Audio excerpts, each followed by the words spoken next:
Hello traders and welcome back to the channel. तो आज की वीडियो अगर देखी जाए तो आपके लिए बहुत ही ज़्यादा इंपॉर्टेंट रहेगी, चाहे आप एक बिगिनर हो या आपको थोड़ा-सा टाइम हो गया है मार्केट में, तो ये वीडियो आपके लिए एकदम परफेक्ट है। क्योंकि इस वीडियो में हम जानेंगे कि हम टॉप डाउन एनालिसिस कैसे करते हैं किसी स्टॉक में, किसी एसेट में, किसी भी इंडाइस में। कि आप किसी स्टॉक को एनालाइज़ करते हो और आपको नहीं पता होता है कि अब मुझे इस स्टॉक में बाइंग करनी है या अब मुझे इस स्टॉक में या किसी भी इंडाइस में सेलिंग करनी है। तो अगर आप चैनल में नए हो तो चैनल को सब्सक्राइब और वीडियो को लाइक जरूर करना। तो चलिए शुरू करते हैं। टॉप डाउन एनालिसिस में जो आपको सबसे पहला काम करना है वो ये है कि आपको अपना जो चार्ट है वो क्लियर रखना है। ठीक है, आपको कोई भी उस पे कोई भी पिछली सपोर्ट एंड रेजिस्टेंस ड्रॉ नहीं करनी है, कोई भी इंडिकेटर ड्रॉ नहीं करना है। आपको सबसे पहली चीज चार्ट को क्लियर रखना है। जैसे कि मैंने अभी अपने चार्ट को क्लियर रखा है, कोई भी सपोर्ट या रेजिस्टेंस नहीं रखी है, कोई भी इंडिकेटर अपने चार्ट पर नहीं रखा है। तो अगर आप इंडिकेटर्स को ट्रेड करते हो तो आप पहले टॉप डाउन एनालिसिस सीखो, उसके बाद आप इंडिकेटर्स भी ट्रेड कर सकते हो। क्योंकि इंडिकेटर्स जो है वो एक लैगिंग सिग्नल्स देते हैं, जिनकी वजह से हमारा जो स्टॉप लॉस रहता है वो बहुत ही ज्यादा बड़ा रहता है। तो फिलहाल के लिए सबसे पहला काम ये रहेगा कि आप अपना चार्ट क्लियर रखोगे। ठीक है, उसके बाद टॉप डाउन एनालिसिस करने के लिए आपको मेजर टाइम फ्रेम्स पर आना होगा। तो सबसे पहले आएंगे हम मेजर टाइम फ्रेम्स पर और फिर आहिस्ता आहिस्ता करके हम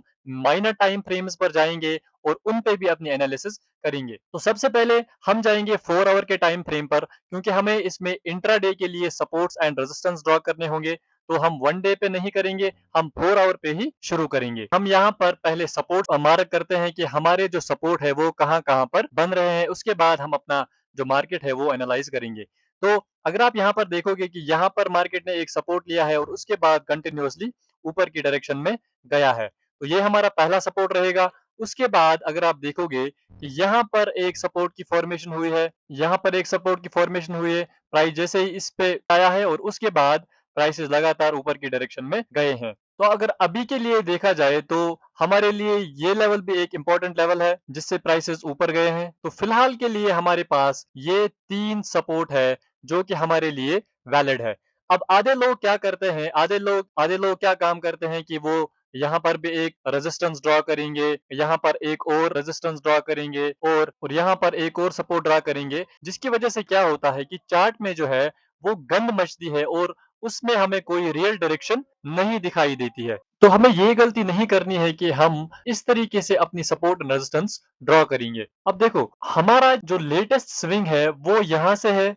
हमें यहाँ से यहाँ तक जो प्राइस में हो रहा है हम उसी पे वर्क करेंगे, ना कि हम ये वाली यहाँ से रेजिस्टेंस लाएंगे और यहाँ से ऐसे इसको स्ट्रेच करेंगे। ना ही हम इस वाली रेजिस्टेंस को यहाँ से यहाँ तक स्ट्रेच करेंगे, ना ही हम इस वाली रेजिस्टेंस को यहाँ से यहाँ तक स्ट्रेच करेंगे। सपोर्ट एंड रेजिस्टेंस के बारे में मैंने आपको पहले ही बोला था कि मार्केट ने ये वाली रेजिस्टेंस यहाँ पे क्रिएट की थी और इसको यहाँ पर ब्रेक किया, एक बार ब्रेक किया, 2 बार ब्रेक किया, 3 बार ब्रेक किया। अब मार्केट इसकी रेस्पेक्ट नहीं करेगा। जो लेवल एक बार मिटिगेट हो गई है उसकी रेस्पेक्ट मार्केट फिर दोबारा नहीं करता है। तो इसीलिए हम यहाँ पर क्या काम करते हैं, हम यहाँ पर जो सपोर्ट एंड रेजिस्टेंस ड्रॉ करेंगे वो अनमिटिगेटेड होने चाहिए, यानी कि वो फ्रेश लेवल्स होनी चाहिए। तो उसके बाद अगर आप देखोगे ये रही हमारी 3 लेवल्स जो कि हमने 4 आवर्स पे ड्रा की। अब हम इसी 4 आवर पे अपने रेजिस्टेंस लेवल ड्रॉ करेंगे। तो जो हमारा पहला रेजिस्टेंस रहेगा 4 आवर के टाइम फ्रेम पर वो इसके टॉप पे रहेगा और जो सेकंड रेजिस्टेंस हमारे पास है अभी जो फॉर्म हो चुकी है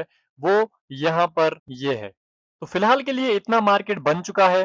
तो फिलहाल के लिए हम यही मार्केट एनालाइज करेंगे। तो अगर हम देखेंगे कि मार्केट इस लेवल से उठा और कंटिन्यूअसली हायर हाइज की फॉर्मेशन की, ठीक है, ये अप ट्रेंड की निशानी होती है कि मार्केट अगर हायर हाइज बनाएगा तो वो अप ट्रेंड की एक निशानी होती है। ठीक है, फिलहाल के लिए क्या है, फिलहाल के लिए 4 आवर के टाइम फ्रेम पर हमें दिख रहा है कि मार्केट ऊपर जा रहा है। ठीक है, तो उसके बाद मार्केट ने यहाँ से यहाँ तक एक छोटा सा पुल बैक लिया, यहाँ पर नए सपोर्ट की फॉर्मेशन की और उसके बाद यहाँ से ऊपर गया और इस लेवल का ब्रेक ऑफ स्ट्रक्चर किया, जिसे हम बोलते हैं BOS, यानी कि ब्रेक ऑफ स्ट्रक्चर। ये चीजें मैंने ट्रेंड में आपको सिखाई है, आप जाकर वो वीडियो भी देख सकते हैं। तो आपको मैंने बोला था कि जिस लेवल से ब्रेक ऑफ स्ट्रक्चर होता है तो वो लेवल हमारे लिए एक इंपॉर्टेंट जोन रहेगा, यानी कि ये लेवल जो है ये हमारे लिए एक प्रोटेक्टेड सपोर्ट है, ठीक है। ये लेवल क्या है, हमारे लिए एक प्रोटेक्टेड सपोर्ट है। तो इसके बाद अगर देखा जाए, जैसे ही यहाँ पर ये ब्रेक ऑफ स्ट्रक्चर हुआ, तो यहाँ पर रिटेल ट्रेडर्स क्या करते हैं, यहाँ पर रिटेल ट्रेडर्स अपना बाइंग का ट्रेड लेते हैं, जो कि हमें नहीं करना है। तो ब्रेकआउट के बाद अक्सर थोड़ा सा यहाँ पर मोमेंट आता है और उसके बाद एक पुल बैक देखने को मिलता है। तो ये वाला पुल बैक भी कैप्चर कैसे करते हैं, इस पे भी मैं आपके लिए एक डेडिकेटेड वीडियो अलग से बनाऊंगा। फिलहाल के लिए हम टॉप डाउन एनालिसिस सीखेंगे, उसके बाद मैं आपके लिए ये वाली वीडियो भी लाऊंगा। तो उसके बाद अगर देखोगे कि मार्केट ने यहाँ पर क्या किया, ब्रेक ऑफ स्ट्रक्चर किया, ये हमारे लिए एक प्रोटेक्टेड क्या है, प्रोटेक्टेड सपोर्ट है। तो यहाँ पर अगर देखा जाए, क्या यहाँ पर हम अपनी बाइंग करेंगे, आंसर है नहीं।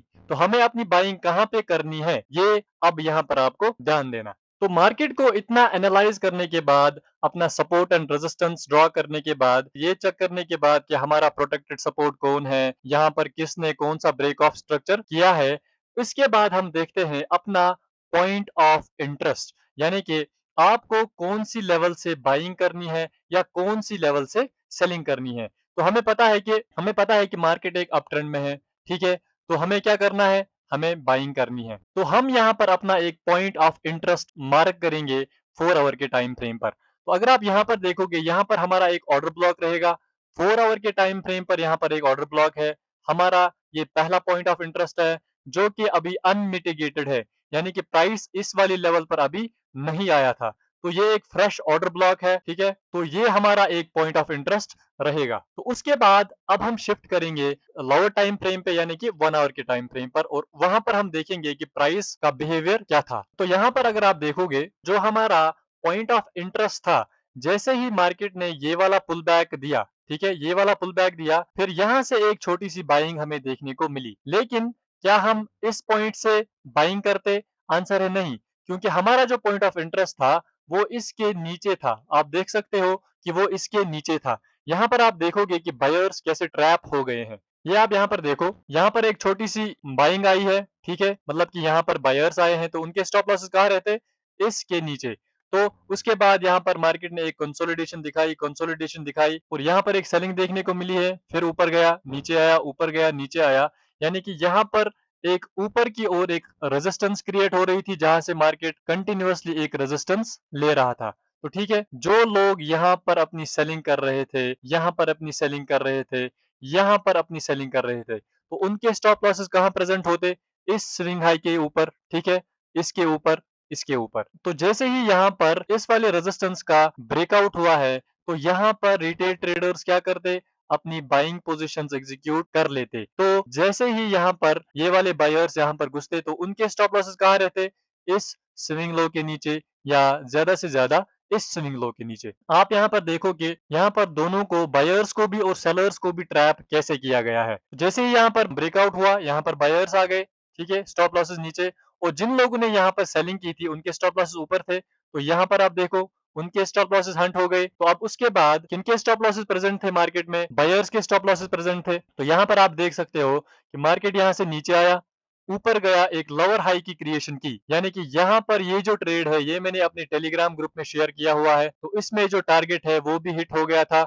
आप जाकर हमारा टेलीग्राम ग्रुप भी ज्वाइन कर सकते हैं, वहां पे हम अपने ट्रेड्स भी शेयर करते हैं। तो उसके बाद अगर देखेंगे, हमारा जो पॉइंट ऑफ इंटरेस्ट था वो क्या था, वो ये वाला ऑर्डर ब्लॉक था, ठीक है। तो फिलहाल के लिए अगर देखा जाए 1 आवर के टाइम फ्रेम पर, यहाँ पर अपना एक रेजिस्टेंस था, ठीक है, ये हम छोटा सा एक रेजिस्टेंस मार्क करते हैं यहाँ पे। तो यहाँ पर आप देख सकते हो कि यहाँ पर हमने अपना पहला ट्रेड ले लिया था, और उसके बाद ही जैसे ही मार्केट हमारे इंटरेस्ट लेवल पे आया, यानी कि जो हमने ऑलरेडी मार्क किया हुआ था जोन, हमारी लेवल पर आया, तो क्या हम यहाँ पर सीधे ही अपनी बाइंग एंट्री लेते, आंसर है नहीं।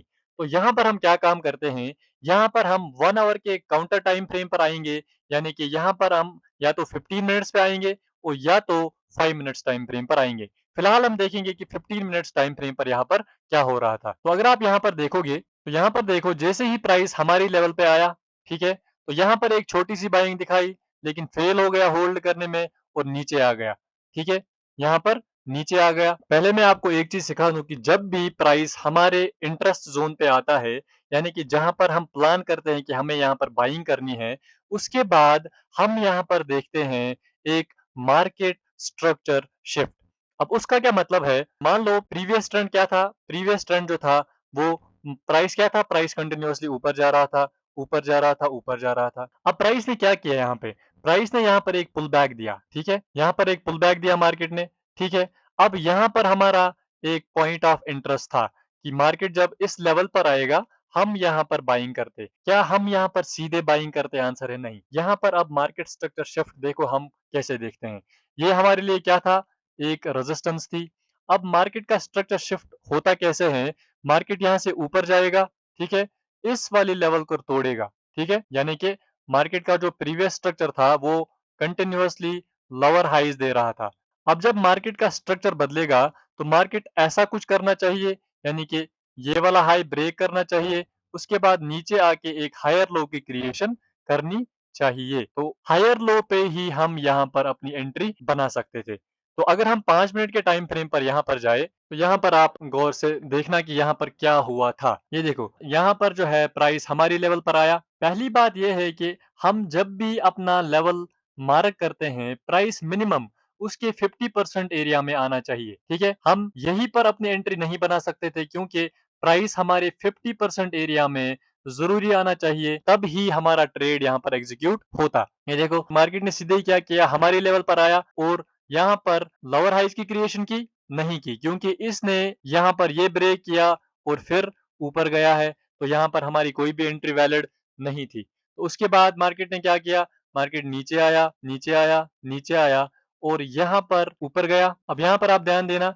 यहाँ पर हमारी कोई एंट्री नहीं बनी, ठीक है। मार्केट ने क्या किया, मार्केट नीचे आया, ऊपर गया और यहाँ पे नीचे आया, यानी कि अभी भी यहाँ पर जो है वो सेलिंग प्रेशर है, क्योंकि यहाँ पर लोअर हाईज ही यहाँ पर बन रहे हैं। अब देखो यहाँ पर ये वाला जो रेजिस्टेंस है, यहाँ पर एक मार्केट स्ट्रक्चर शिफ्ट हुआ है, ठीक है। यहाँ पर एक मार्केट स्ट्रक्चर शिफ्ट हुआ, यानी कि यहाँ पर हमें अब कंफर्म हो गया है कि यहाँ से एक बाइंग देखने को मिल सकती है। उसके बाद मार्केट ने क्या किया, मार्केट ने जैसे ही मार्केट स्ट्रक्चर शिफ्ट दिया, नीचे आया और इस लेवल को ब्रीच नहीं किया, ठीक है, यानी कि यहाँ पर प्राइसेस होल्ड किए, ठीक है, प्राइसेस ने होल्ड किया, तो यहाँ पर जैसे ही प्राइस नीचे आया एक लोअर हाइज की क्रिएशन की, यहाँ पर हम अपना ट्रेड प्लान कर सकते थे, लोअर हाइज पे यहाँ पर हम अपना ट्रेड प्लान कर सकते थे और जो हमारा स्टॉप लॉस रहता वो इस स्विंग के नीचे रहता और जो हमारा टारगेट रहता वो मिनिमम जो होता है स्विंग